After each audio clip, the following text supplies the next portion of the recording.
Guys, welcome back to the Fitness Mindset Podcast. You join with myself, Amanda.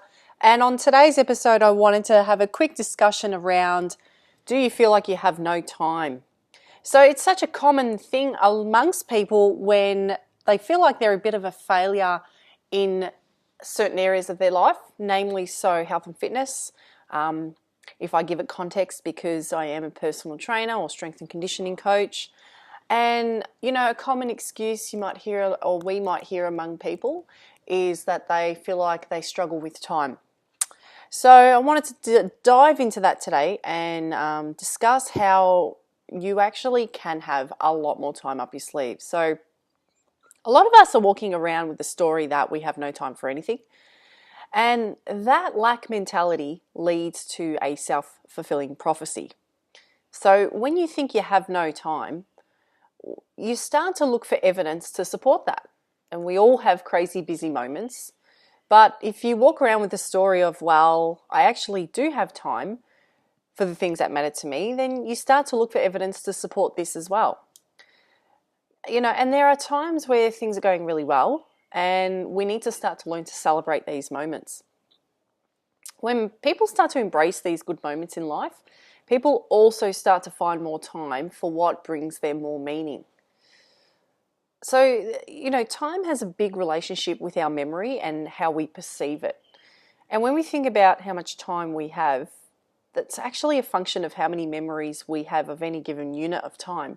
One way of thinking of this is if, for example, you go on a holiday to somewhere exotic, it can feel like a week has passed before breakfast has even begun, because your brain has no idea what it needs to remember, and so it's remembering all of it. And as it's remembering all these things, it's making you feel like you have more time. Whereas if you consider an average Tuesday, most people can't even remember getting dressed in the morning and getting to work, and somehow it just all happened, but it's just gone. So it's just not there at all in your memory.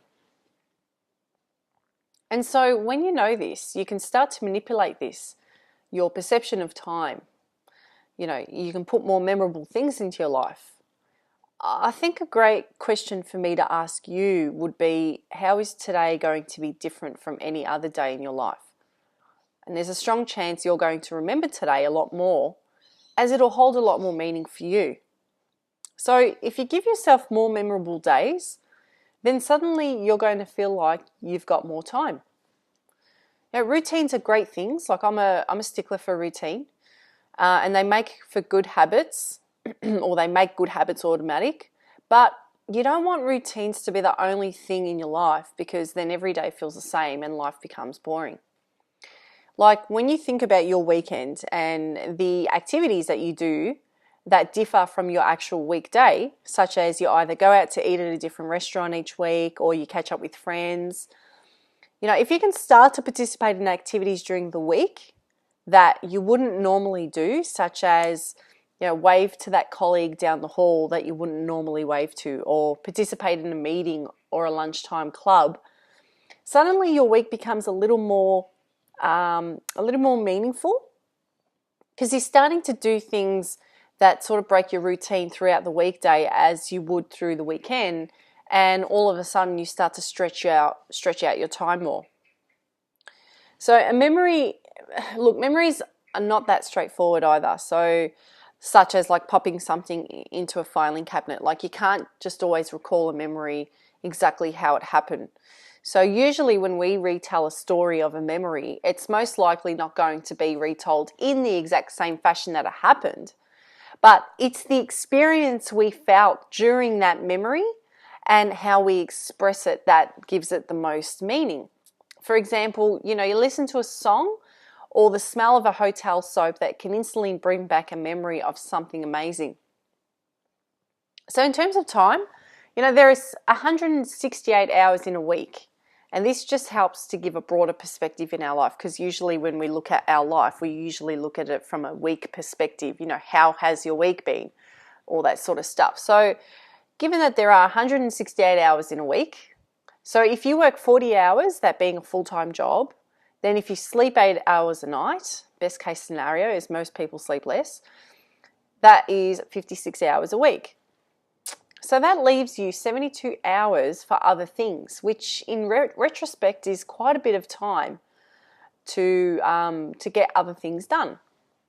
Yeah, and some people may argue, well, I don't work 40 hours a week. I actually work 60 hours a week. Well, okay, fine. But that still leaves you with 56 spare hours in a week awake to bring more meaningful things to your life, such as family commitments, fitness commitments, and so on.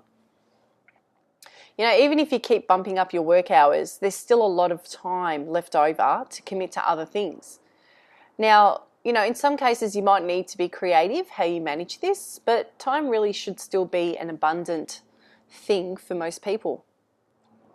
If we give prior thought to how we're going to spend our time, we will always feel like we have more of it. So one way you can tackle this is by spending a short amount of time in your week, such as maybe a Friday, creating a list of important things that you wish to get done with the week ahead. So you can make a list of top 3 priorities for the week. So I think the shorter the list, the better, because there's a good chance that you're likely not going to miss anything. So your list might be, you know, 1 self, 2 family, 3 career. Yeah, and look, stuff will happen and will pop up, but by creating a to-do list that holds meaning to you, you can remain quite productive and fulfilled even when emergencies come up and require you to drop everything.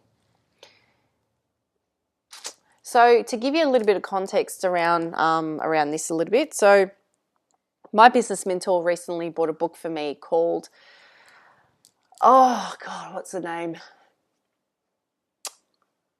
Psycho-Cybernetics. So it's around changing the story around what we tell ourselves, okay, and just changing the self-image. And I've done a bit of work around this in the past myself. So I was following a man by the name of Bob Proctor online. I discovered his work about 4 years ago and understood this concept and successfully changed my own story, my own personal image and how I was coming across and all the rest of it. But being a busy person, I think being a busy person for anybody and trying to find the time to read a book can be a bit of a daunting task. So what I did is I usually set my alarm for 10 o'clock every night to prompt me to go to sleep because I'm up at 4 a.m. and it gives me a good 6 hours sleep. I actually am now starting to set my alarm at 9:30 at night. So I drop all my devices at 9:30, turn the TV off, turn the laptop off, everything, go to bed, and I spend 30 minutes a night reading the book. So the goal is not to try and read the book in a week. The goal is to spend a little bit of time each week to try and read through this book and fill my brain with something positive as I enter into a deep sleep. So, you know, that's kind of one way of tackling your time. So, you know, like how do you keep things that you love from overwhelming your schedule? You know, it's that whole analogy of trying to eat the whole elephant. Like, how do you eat a whole elephant? And the answer is 1 bite at a time. So setting small goals each week will lead to a greater amount of achievement over time and likely result in a year-to-year progression when you can manage the overwhelm of how on earth am I going to manage this? You know, if I dedicate 45 minutes a day training at my workplace gym 4 times a week because it's time efficient and convenient at lunchtime or straight after work if you prefer, then suddenly in a year you've dropped that 15 to 20 kilos, you've prioritized that in your entire day, and it's no longer a stressor, but rather gives your health top priority while managing other things around you. You know, you may want to write a book, for example, and if you don't have a strict deadline, but you want it to have good quality content, you may commit to spending 1 day a week writing 1,500 words, and over the course of a year, you've written a whole book, and a pretty large one at that. So you really can do amazing things when you manage your time properly. You know, this other stigma about, you know, a big stress on time is for parents. So I don't really train a lot of parents, but I know that parents do have this sense of obligation because society looks at them as though, well, you really need to be spending all of your time with your kids and your partner. You know, and again, if time is managed well, then it doesn't need to be a story of pitting work against family against socializing and training, and just realizing that you really can have it all. If you think about life, your life, say like being like a manager or a CEO in a company, one thing that a good manager needs to have is great time management skills. So most managers have a pretty fair idea of what their schedule looks like in a day between set meetings or presentations, group discussions, training staff, etc. And I don't think many managers go into their day blindly just because there is a lot they need to be in control of. And if they aren't scheduling things in, most of their day would become sidetracked and pretty unproductive. And they wouldn't be a great manager now, would they? And the same sort of approach should be handled in one's personal life. So whereby you become the managing director and start taking better control of where you distribute the remaining 76 hours of your time across your week, participating in things that give your life meaning. Now think about how you might choose well to help you create the life that you want. Life shouldn't be either or. Your health doesn't need to come at the expense of a booming career, nor does a busy family need to come at the expense of your health and social life. Your life really is defined by the way that you think and the story you give behind your time spent. Okay, guys, just a short little video from me about time and how it can be best managed. So I really hope that you enjoyed today's episode. Make sure that you follow us on socials. So on Instagram, I've got Divine Physiques Coaching, one word, for my client training. For myself personally, I'm Amanda_Divine Physiques. On Facebook, you can find the main page, Divine Physiques Coaching again, or Amanda Micallef on Facebook if you wish to reach out to me and have a chat personally. Thank you so much for watching the podcast. Please hit the like and subscribe button and turn on the little bell for further post notifications so you can be the first to know when a new episode comes out. Anyway, guys, have a great day and we will catch you on the next episode.